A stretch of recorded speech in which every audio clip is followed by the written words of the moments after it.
नमस्कार मित्रो. मी कौस्तुभ बंकापुरे, संचालक अप्लाइड थिएटर इंडिया फाउंडेशन. आणि आपण आपल्या फाउंडेशनमधून पासआउट झालेले जे वेगवेगळे स्टुडंट आहेत, ज्यांनी आपले काही वर्कशॉप केले असतील, टी प्रोग्राम केले असतील किंवा डिप्लोमा प्रोग्राम केले असतील, आणि मग ते अप्लाइड थिएटर या विषयामध्ये वेगवेगळ्या मार्गाने कार्यरत आहेत. त्यांना त्यांचं काही काम, त्यांचे अनुभव हे आपल्या समोर घेऊन येतोय. आणि आज आपल्या समोर पहिली जी व्यक्ती येणार आहे, आपली पहिली गेस्ट आहे, ती आहे वैशाली गोस्वामी. वैशाली, तुझं स्वागत आहे या आपल्या सक्सेस स्टोरीच्या एपिसोडमध्ये. धन्यवाद.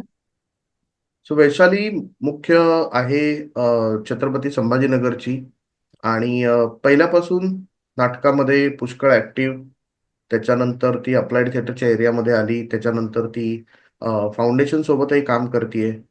तर आपण आज जाणून घेणार आहोत तिचा प्रवास कसा आहे, आणि त्याच्यामधला अप्लाइड थिएटरचा तिचा अनुभव कसा आहे, शिक्षणाचा, कामाचा. आणि त्याच्यापासून काय नक्की एक एक माणूस म्हणून, एक व्यक्ती म्हणून, एक परफॉर्मर म्हणून, एक समाजामध्ये काम करणारी व्यक्ती म्हणून काय नक्की तिला फायदा होतोय, काय नक्की मिळतंय या सगळ्या अप्लाइड थिएटरच्या प्रवासामध्ये. तर वैशाली, आम्हाला सांग की तुझी मुख्य बेसिक शिक्षण अ, हे कसं, कुठे झालं, कशामध्ये झालं, आणि नाटकाचा जो विषय आहे तो नक्की कधी तुझ्या आयुष्यामध्ये आला, आणि त्यामध्ये तू काय काय करत होतीस. अ, नाटकाचा विषय खूप लहानपणापासूनच आलेला आहे. माझं शिक्षण पूर्ण मराठवाड्यामध्ये झालं. अ, आणि नाट्यशास्त्र हा विषय घेऊन मी कॉलेजमध्ये शिकलेली आहे. तर आमच्या शाळेमध्ये खूप सांस्कृतिक वातावरण चांगलं होतं, त्यामुळे हम्म. नाटकांमधून लहानपणापासून काम केलं. बालनाट्यामध्ये, त्यानंतर कॉलेजमध्ये असताना युथ फेस्टिवल्स वगैरे, काही एकांकिका स्पर्धा, आणि तिथून माझा प्रवास नाटकाविषयी, ज्याला आपण ट्रेडिशनल नाटक म्हणू, त्याच्याकडे सुरू राहिला. अ, या नाटकामधून मला बरंच काही शिकायला मिळत होतं, की जसं आपण म्हणूया की एखाद्या लोकांना समजून घेणं, किंवा एखाद्या कॅरेक्टरचा जेव्हा अभ्यास करत असतो त्यावेळेला त्या कॅरेक्टरला या प्रसंगी काय वाटत असेल, त्याच्या भावना, त्याच्यासोबत होणाऱ्या ज्या काही घटना आहेत त्या नाटकामधल्या, ते प्रसंग दाखवताना ऑटोमॅटिकली त्या पात्राचा, त्या कॅरेक्टरचा अभ्यास होत होता. आणि त्यामुळे नाटक मला जास्त आवडू लागलं. अ, मुळात लोकांमध्ये मिसळणं, लोकांसोबत गप्पा करणं, वेगवेगळ्या लोकांसोबत भेटी करणं, हा कदाचित माझ्या आवडीचा विषय. त्यामुळे नाटकांमधून पण जी काही पात्र माझ्या समोर येत होती ती मला आवडू लागली, आणि त्याचा अभ्यास पण मला करायला आवडू लागला. अगदीच, कारण म्हणजे लोकांच्या मध्ये जाणं, लोकांमध्ये मिसळणं, हा तर नाटकामध्ये काम करणाऱ्या लोकांचा स्थायी भाव आहे. पण तू नाटकामधलं काही औपचारिक शिक्षण घेतलंस? हो, मी नाट्यशास्त्र ची डिग्री घेतलेली आहे बाबासाहेब आंबेडकर युनिव्हर्सिटीमधून. आणि त्यानंतर त्यांच्यासोबत अनेक प्रोजेक्ट केले, जे ज्याला आपण म्हणू की शारीरिक हालचाली, आणि त्याचे छोटे छोटे कोर्सेस जे आहेत ते तिथूनच केलेले आहेत. अभिनय, व्हॉइस मॉड्युलेशन, या सगळ्या गोष्टी या डिग्री सोबतच आम्ही पूर्ण केलेल्या. ओके. आणि मग हे सगळं करून तू म्हणजे हौशी नाट्य, नाट्य चळवळ ज्याला म्हणतात, प्रायोगिक नाट्य चळवळ, त्याच्यामध्ये तू ऍक्टिव्ह आहेस, तू अजूनही काम करतेस. नुकतंच तुला अभिनयासाठी रौप्य पदकही मिळालं अभिनयाचं, त्याच्याबद्दलही तुझं अभिनंदन. अ, ह्या हम्म. प्रायोगिक चळवळीमध्ये काम करत असताना, नाटक करत असताना तुला अप्लाइड थिएटर बद्दल माहिती कधी कळाली आणि कशी कळाली? हम्म. मी जवळपास एक 25-30 वर्ष प्रायोगिक रंगभूमीवरती काम करत होते, ज्यामध्ये काही ग्रिप्सची नाटकं होती, काही सांगीतिक नाटकं होती, काही एकांकिका होत्या. आणि त्यावेळेला मला असं जाणवू लागलं की मला याच्यापेक्षा पण काही वेगळं करायचं आहे. 2020 पर्यंत, म्हणजे लॉकडाऊन पडेपर्यंत, मला काहीही अप्लाइड थिएटर बद्दल माहीत नव्हतं. आणि लॉकडाऊन मध्ये जसं खूप नवीन गोष्टी म्हणजे वेळ मिळू लागला, त्याच्यामुळे नवीन गोष्टींचा अभ्यास होऊ लागला. तसं मला गुगल करताना कळालं की अप्लाइड थिएटर ही एक ब्रँच आहे आणि ज्याचा ट्रॅडिशनल नाटकाशी तसा संबंध नाहीये, म्हणजे तुम्ही ऍक्टर असण्याची गरज नाहीये, पण तुम्ही नाटकांमधले अ, ज्या काही गोष्टी आहेत ज्याला आपण टूल्स टेक्निक्स म्हणू, त्या वापरून तुम्ही समाजामध्ये, तुम्ही शिक्षणामध्ये काम करू शकता. आणि मग हे आपल्याकडे कोण करतं असं कळाल्यानंतर सुरुवातीला मला खूप मोठ्या मोठ्या युनिव्हर्सिटीजची नावं दिसली, ज्याची फीस पण खूप होती, की तिथे जाऊन शिकणं. आणि आता मी 40शी पार केलेली होती त्यावेळेला, तर मला पूर्ण वेळ तिथे देणं शक्य नव्हतं. आणि त्यावेळेला मला माझ्या एका मित्राकडून, श्रीधर कुलकर्णीकडून कळालं की अप्लाइड थिएटर इंडिया फाउंडेशन हे या पद्धतीचा एक कोर्स जो पीजी डिप्लोमा सुरू करणार आहे. आणि त्यावेळेला अर्थातच तुमची पण भेट झाली, तुमच्याशी पण बोलणं झालं की नेमकं काय आहे हे. आणि बस मी ठरवलं की मला हे करायचंय, की जे मला सोपं होतं. मला घरातून पण अभ्यास करता येणार होता, काही दिवसच मला यासाठी द्यायचे होते बाहेर जाऊन. त्याच्यामुळे मी माझं स्वतःचं पर्सनल लाईफ आणि इकडे पण येण्याचं अप्लाइड थिएटर मधलं शिक्षण हे करू शकणार होतं. आणि एटीआय फाउंडेशन सोबत तेव्हापासून मी कनेक्ट झाले. मी आपल्या सगळ्या प्रेक्षकांसाठी फक्त सांगतो माहिती म्हणून की कोविडमध्ये म्हणजे ऑगस्ट 2020 साली फाउंडेशनची सुरुवात झाली आणि तो सगळा कोविडचा काळ होता. तर त्यामध्ये आम्ही ऑनलाईन पद्धतीनं काही वेबिनार, काही वर्कशॉप हे घेत होतो. आणि पहिली जी बॅच आहे आमची post graduate diploma in applied theatre, ही 2021ला सुरू झाली. तर त्याचा अनुभव मी त्याला विचारणारच आहे.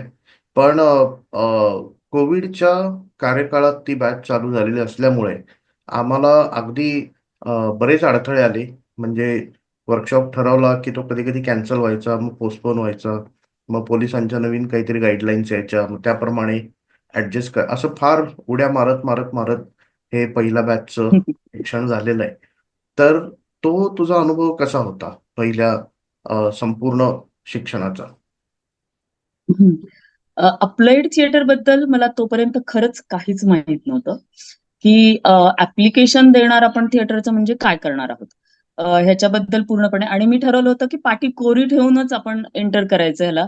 उगीच गुगल वगैरे करत बसा, 10 लोकांना विचारा, खरं तर त्यांना पण काही माहित नव्हतं माझ्यासोबतच्या लोकांना.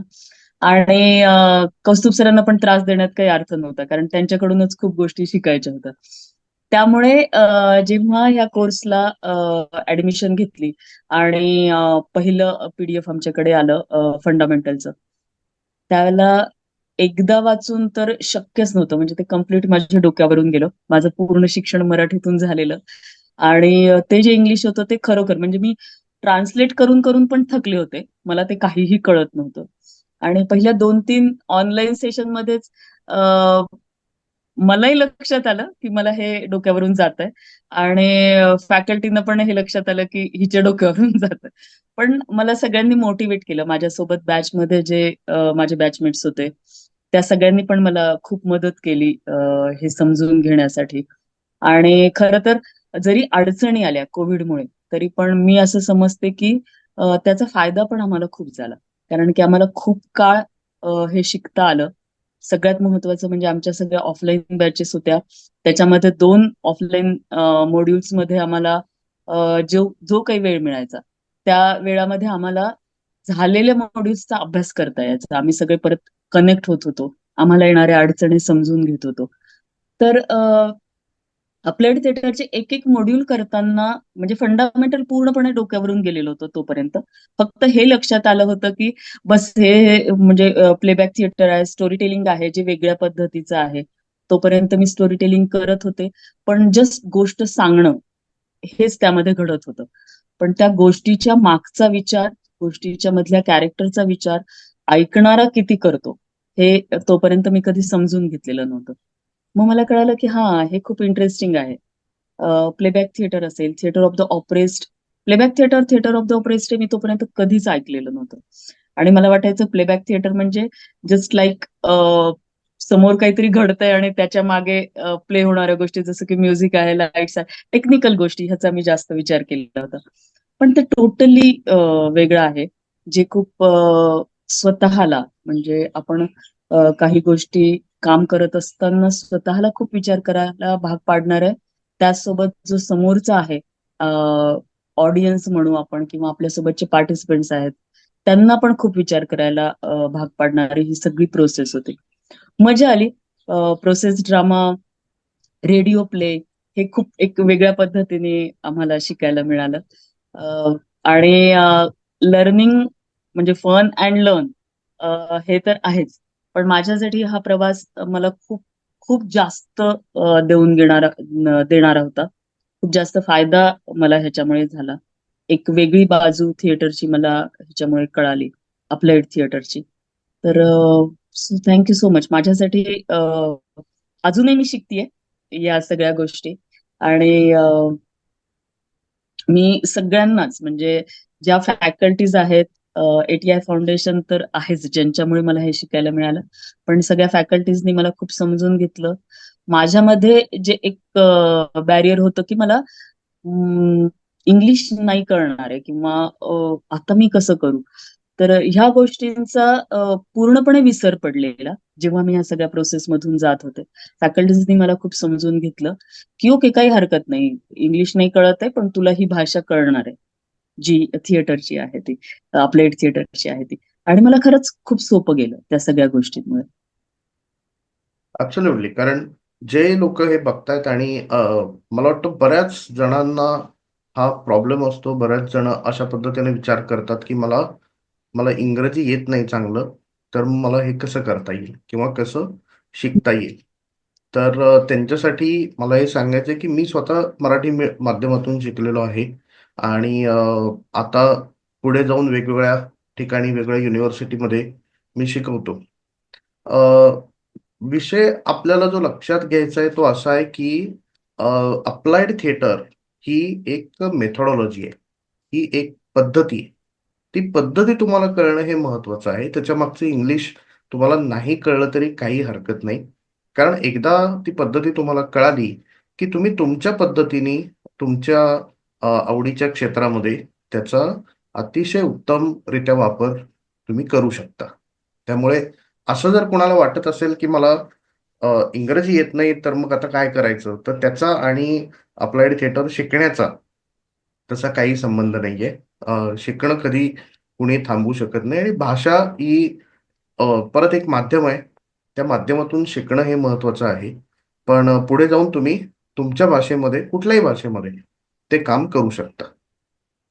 वैशाली, त्याच्यानंतर अ, जसं जसं पुढे गेलो, आता जवळजवळ 5 वर्ष पूर्ण होतील कोर्स केलेला. हो, आत्ता मागे हो. वळून बघितल्यानंतर तुला काय काय वाटतं की काय शिकायला मिळालं, किंवा अ, नंतर काय गोष्टी लक्षात आल्या? कारण बऱ्याचदा असं होतं की त्यावेळेस आपण गोष्टी शिकतो, पण त्यावेळेस त्या आपल्याला समजतील आणि आपल्या लक्षात येतील असं नाही. पण अनुभवातनं काही बरोबर. गोष्टी आपल्याला नंतर समजत जातात, आपल्याला रिअलाइज होत जातात. तर आत्ता मागे वळून बरोबर. बघितल्यानंतर काय वाटतं की महत्वाच्या कुठल्या 3 गोष्टी आहेत की ज्या तुला या सगळ्या प्रवासामध्ये शिकायला मिळाल्या? त्याआधी मी एक अनुभव शेअर करते की पीजी डिप्लोमा संपल्या संपल्या आम्हाला एक म्हणजे 30 तासाचं एक असाइनमेंट होती, जी मी मुलांसोबत आणि शिक्षकांसोबत केली. कारण की मला मुलांसोबत कनेक्ट व्हायला जास्त आवडतं त्यामुळे. आणि त्यामध्ये मी भान, सेल्फ अवेअरनेस हा टॉपिक घेतला होता आणि मी काम केलं होतं.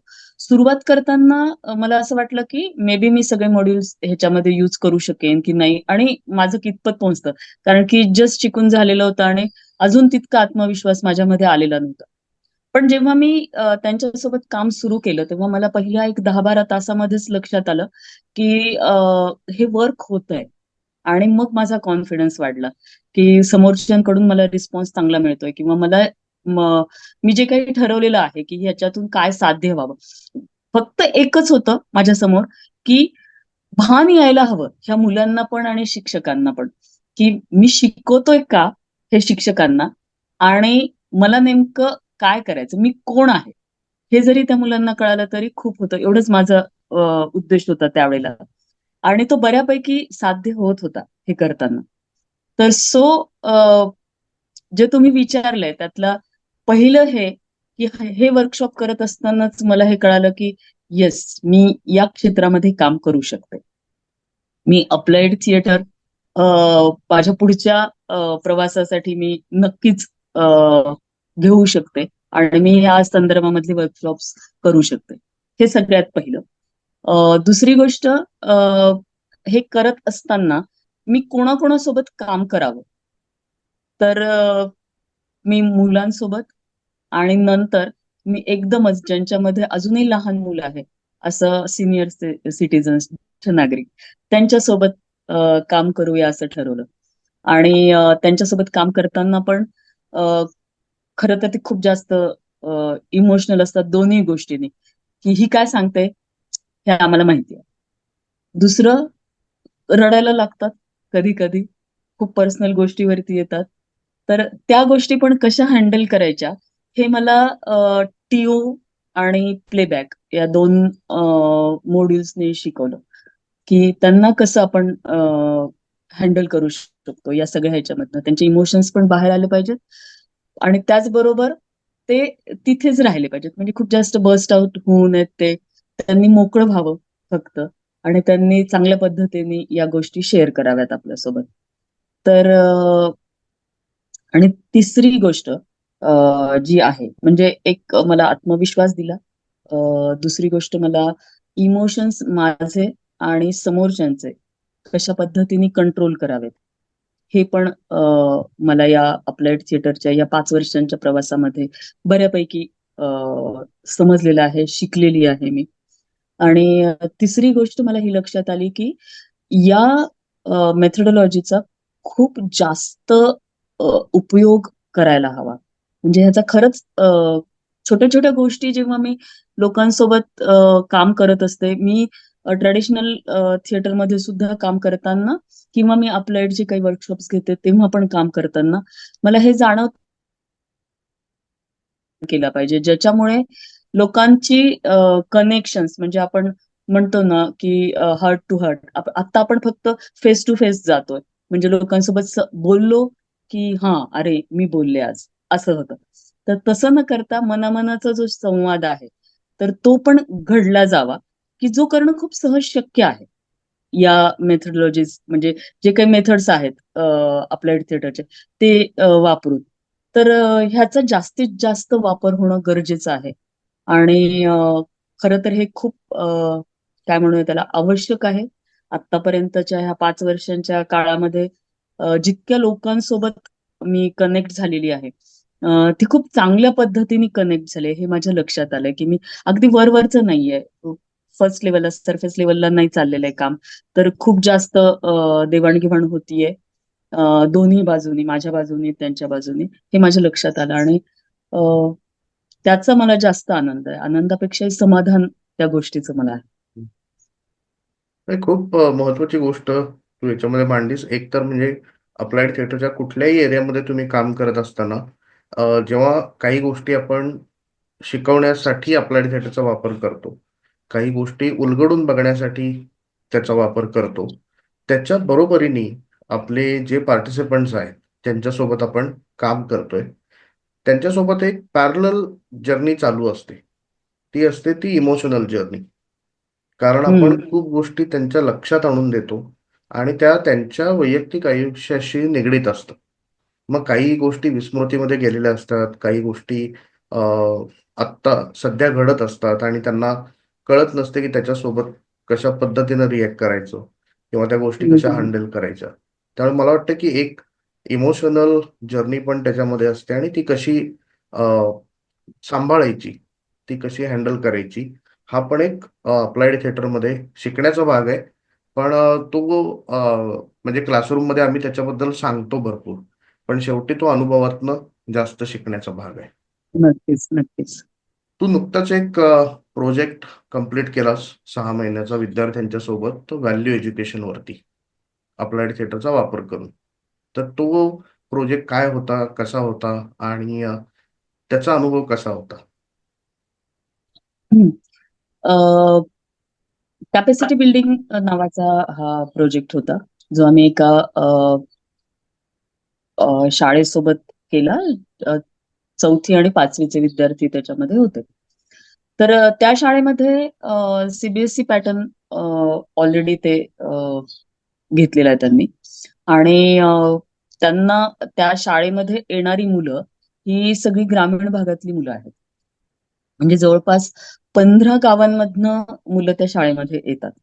आणि ज्यांच्या म्हणजे फक्त शिकणं, जे पुस्तकी शिक्षण आहे, तेच फक्त त्यांच्यासाठी महत्वाचं आहे. कारण की ते सकाळी खूप घरातून लवकर निघालेले असतात आणि जायला त्यांना संध्याकाळ होते.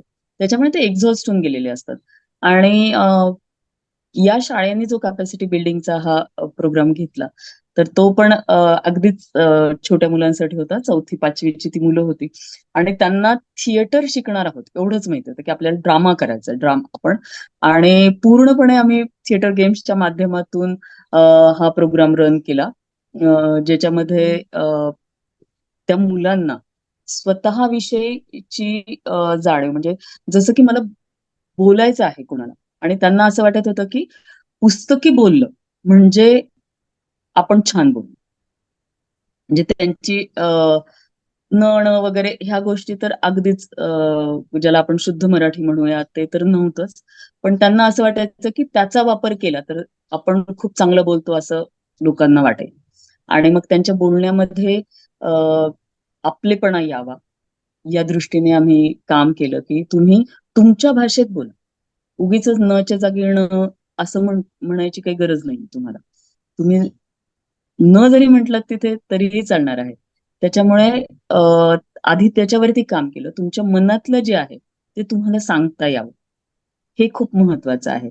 तुमच्या भाषेचं जसं माझ्या बाबत घडलं तसंच मी त्या मुलांना पण हम्म. या प्रोसेसमधून सांगण्याचा, समजावण्याचा प्रयत्न केला, की तुमच्या भाषेत तुम्ही बोला म्हणजे तुम्ही लोकांपर्यंत खूप चांगल्या पद्धतीने पोहोचवू शकता. तर त्याच्यामध्ये स्टोरी टेलिंग हा पण पार्ट होता, की तुमचीच गोष्ट आहे, तुम्हाला मांडायची आहे. मग ती कुठली पण असेल, कुठले पण कॅरेक्टर असतील. अगदी आम्ही पानाफुलांच्या पण गोष्टी सांगितल्या आणि ते मुलांनी चांगल्या पद्धतीने विचार केला. कल्पनाशक्ती पूर्णपणे हरवलेली आहे, कारण की इतकं रेडीमेड सगळं समोर आलेलं आहे त्यांच्या. तर त्यांची कल्पनाशक्ती वाढावी यासाठी पण आम्ही काही गोष्टी या प्रोसेसमध्ये घेतलेल्या होत्या, या प्रोजेक्टमध्ये. तर असं लक्षात आलं की मुलांना जे काही ते टीव्हीवरती पाहतायत किंवा जे काही मोबाईलच्या माध्यमातनं, इंटरनेटच्या माध्यमातनं त्यांच्या समोर येतं, तर तेवढंच सांगायची सवय लागलेली आहे. आणि आपल्या शाळेच्या पॅटर्नमध्ये पण खूप गोष्टी अशा आहेत की बस पुस्तकी ज्ञान किंवा ज्याला आपण आयडियल म्हणू, तर अशाच गोष्टी फक्त सांगायच्या म्हणजे तुम्ही छान लिहिता. 10 ओळींचा निबंध 15 ओळींचा झाला तर चालत नाही तिथे. तो 10 ओळीतच तुम्हाला ते व्यक्त करता यायला हवं. तर मुलं मग तिथे अडकतात. मुलांना खूप जास्त सांगायचं असतं, खूप जास्त एक्सप्रेस व्हायचं असतं. आणि मग आम्ही त्यांना ती लिबर्टी दिली या सगळ्या ह्याच्यामधनं, असं म्हणूया की आम्ही तो एक प्रोसेसचा भाग होता. आम्ही लिबर्टी दिली म्हणण्यापेक्षा त्या प्रोसेसने त्यांना ती लिबर्टी दिली, की तुम्हाला चांगलं व्यक्त होता यावं. तर या 6 महिन्यामध्ये अ, हा नक्कीच आत्मविश्वास मुलांना मिळाला, की मी माझ्या भाषेमध्ये माझ्याकडे जे आहे ते समोरच्याला सांगितलं तर ते जास्त इफेक्टिव्ह ठरतं. आणि मग मुलांनी खूप चांगल्या पद्धतीने गोष्टी तयार केल्या. वेगवेगळ्या माध्यमातून त्या सांगण्याचा प्रयत्न केला. अगदीच म्हणजे पपेट्स दिले, म्हणजे त्यांनीच मुलांनीच तयार केले. त्यांनी शॅडो प्लेस केले. त्यांनी इमेज थिएटरचा वापर केला गोष्टी सांगण्यासाठी. आणि बस मग ती गोष्ट कुठलीही असेल, त्याला तुम्ही नाव द्या, जे असेल की विश्वास आहे किंवा अपमान आहे, या गोष्टी सुद्धा त्यांनी आणल्या त्या गोष्टीसमोर, त्यांच्या सोबत, आणि त्यांनी वेगवेगळ्या माध्यमातून त्या व्यक्त केल्या. जो प्रयोग अ, आम्ही प्रयोगच म्हणेन मी, की जो प्रयोग आम्ही त्या मुलांसोबत करत होतो ह्या प्रोजेक्टच्या माध्यमातून, तो बऱ्यापैकी सक्सेस आम्हाला मिळाला त्याच्यामध्ये. आणि मी परत एकदा सांगेन की अ, समाधान हेच एक शब्द आहे त्यासाठी, की मुलांनाही समाधान मिळालं आणि आम्ही त्यांच्यासोबत काम करत होतो, आम्हालाही समाधान मिळालं. मुळात रुरल एरियामध्ये काम करताना अ, काय गोष्टींचं भान ठेवलं पाहिजे आम्ही, मी आणि आविष्कार आम्ही दोघं जण त्याच्यासाठी काम करत होतो. तर आम्हाला हे लक्षात आलं की या मुलांना त्यांच्या लेवलला म्हणजे अ, अगदीच ऐकून घेणं हे खूप कमी झालेलं. तर आम्ही जास्त ऐकत होतो त्यांचं. म्हणजे 3 तासांमध्ये जवळ-जवळ 1.5 तास आमचा ऐकण्यामध्ये जायचा आणि मग 1.5 तास आम्ही त्याच्यावरती काम करायचो जे ठरवलेलं आहे त्याच्यावरती. तर ऐकणं खूप महत्वाचं आहे कारण की त्यांचं कोणीच ऐकून घेत नाही. कारण की परिवार मोठा असतो. लोकं शेतामध्ये वेगवेगळ्या इंडस्ट्रीमध्ये काम करणारी आहेत, त्यांच्या घरातली. तर त्यांना नंतर वेळ नसतो. मे बी ते शहरी भागात पण असं घडतं.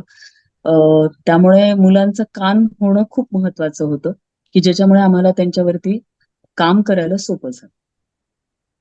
नाही, खूपच छान. आणि तू म्हणलेला प्रॉब्लेम हा फक्त म्हणजे ग्रामीण भागात आहे असं नाही, पण सगळीकडेच आहे. आणि फक्त लहानांचंच कोणी ऐकून घेत नाही असंही नाही, तर मोठ्यांचंही कोणी घेत नाही. कारण आता अगदी. अ, म्हणजे ज्या पद्धतीनं आपल्या समाजाची एक जडणघडण गेल्या काही वर्षात आणि आता सध्या पण होतीये, त्याच्यामध्ये हा एक मेजर इश्यू आहे. तर त्याच्यावर आपण परत कधीतरी बोलू. पण तू हे सगळं करत असताना अप्लाइड थिएटर इंडिया फाउंडेशन बरोबर पण काम करतेस, प्रोग्राम कोऑर्डिनेटर म्हणून. तर जे काही आपले वेगवेगळे प्रोग्राम होतात, वर्कशॉप होतात, ते कोऑर्डिनेट करणे अ, हे एक मुख्य काम असतं. तर तो अनुभव कसा आहे? अ, 3 वर्ष होत आहेत. आता मी प्रोग्राम कोऑर्डिनेटर म्हणून काम करतेय त्याला. आणि थँक्स टू एटीआय फाउंडेशन की ज्याच्यामुळे मला अ, खरं तर जगभरातल्या लोकांशी कनेक्ट होता यायला लागलं. म्हणजे कनेक्ट होतीये जे अ, मला जे आवडतंय तेच ह्या समोरच्या माणसांना पण आवडतं. हे मला त्यातून सगळ्यात आधी मला ती गोष्ट खूप चांगली वाटली.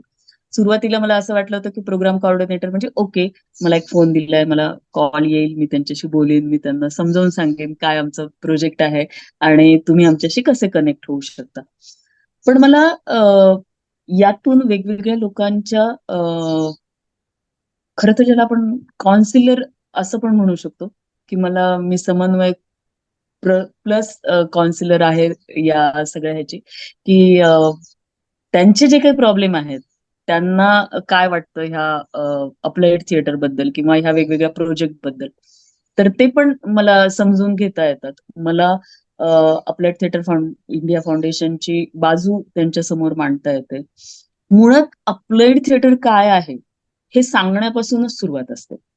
खूप जणांना असं वाटतं, की थिएटर रिलेटेड काहीतरी आहे, की जे बस परफॉर्मन्स तिथे होईल आणि मग आम्ही पार्टिसिपेट करू शकतो का? प्रोजेक्ट काय आहे? तुम्ही आम्हाला स्क्रिप्ट पाठवाल का? इथून सुरुवात असते म्हणजे खूप जणांची. आणि ज्यांना बऱ्यापैकी अप्लाइड थिएटर काय आहे हे माहिती आहे, त्या लोकांचं असं असतं, की तुम्ही अ, यासाठी म्हणजे आम्हाला काही काम मिळावं किंवा आम्हाला ह्याच्यामध्ये अजून जास्त शिकता यावं, पण आमच्या सोयीने. असं काही होऊ शकतं का तुमच्याकडून? तर ह्या लोकांसोबत कनेक्ट होताना अ, मजा येते. खरं तर म्हणजे मला म्हणजे लोकांना कनेक्ट होणं हा माझा काय म्हणूया त्याला छंदच आहे. त्याच्यामुळे ते एक खूप चांगली गोष्ट आहे, की मला हे काम करता येतं. पण दुसरी गोष्ट, फाउंडेशननी माझ्यावरती काही जबाबदारी जी दिलेली आहे, की बाबा हा प्रोजेक्ट कसा आहे? ह्या प्रोजेक्टला आपण लोकांपर्यंत कसं पोहोचवू शकतो?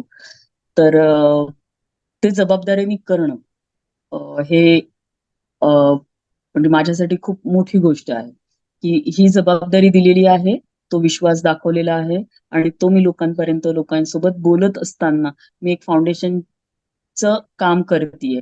ह्या दृष्टीने फाउंडेशनचं कोऑर्डिनेटर आहे. ह्या दृष्टीने मी बोलायचंय.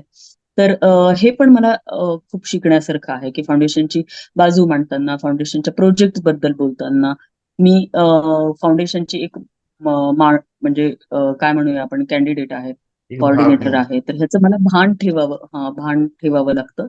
आणि बऱ्यापैकी ते जमू लागलंय असं वाटतं. सुरुवातीला मला त्याचा त्रास होत होता, की अरे, मी इतकं डिटेल सांगायचंय यांना, असं वाटायचं मला, की मी पाठवलंय तुम्हाला, तुम्ही वाचून घ्या.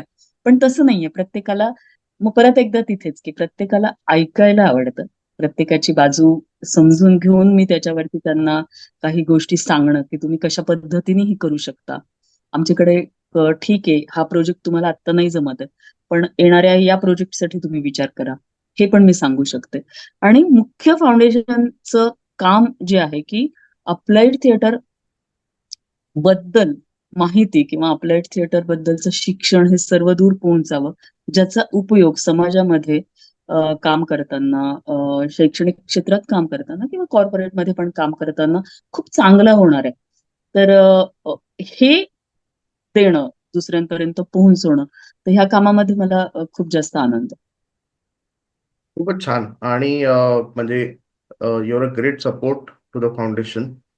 तू जे काही काम करतेस मुख्यतः मुलांच्या बरोबर आणि मोठ्या लोकांच्या सोबत, तर त्याच्यासाठी एकतर तुला शुभेच्छा. दुसरं मला सर्वांना हे सांगायचे की महाराष्ट्रामध्ये कुठल्याही शाळांमध्ये किंवा मुलांच्या सोबत काम करणाऱ्या ज्या काही संस्था आहेत, तर त्यांना कुणाला जर अप्लाइड थिएटरच्या माध्यमातून मुलांच्या सोबत काही काम करायचं असेल, तर तुम्ही नक्की वैशालीशी संपर्क करू शकता. तिचा कसं संपर्क करायचा हे सगळं डिस्क्रिप्शन मध्ये दिलेलं आहे. पण थँक्यू व्हेरी मच आज इथे आल्याबद्दल आणि आपल्या माध्यमातून ही माहिती वेगवेगळ्या लोकांच्या पर्यंत अशा पद्धतीनं जाणं, लोकांना माहिती होणं हे फार महत्वाचं आहे. तर तुला तुझ्या पुढच्या सगळ्या प्रवासासाठी शुभेच्छा आणि भेटत राहू असेच. नक्कीच, नक्कीच. धन्यवाद. धन्यवाद.